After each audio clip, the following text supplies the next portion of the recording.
শুধুমাত্র এই দোয়াটি একবার পড়েন, আল্লাহ তাআলা আপনার 90 বছরের গুনাহ মাফ করে দেবেন ইনশাআল্লাহ। আপনার 90 বছরের গুনাহ মাফ হয়ে যাবে যদি মাত্র এই দোয়াটি যদি একবার পড়তে পারেন। আপনার ভাগ্য খুলে যাবে, রিজিকে বরকত আসবে, মনের ন্যাক আশা পূরণ হবে, আল্লাহ আপনার সব দোয়া কবুল করে দিবেন। সুবহানাল্লাহি ওয়া বিহামদি।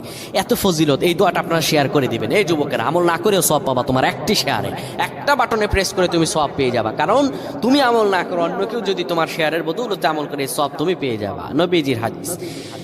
আমার ভাইয়েরা, আল্লাহর কাছে দোয়া করা, আল্লাহর কাছে দোয়া চাওয়া, এটি হলো মুমিনদের কাজ। আমার আল্লাহ বান্দাকে বলেন, বান্দারে উদউনি আস্তাজিব লাকুম, আমার কাছে চাও, আমার কাছে চাইলে আমি আল্লাহ তোমাকে দিয়ে দিব।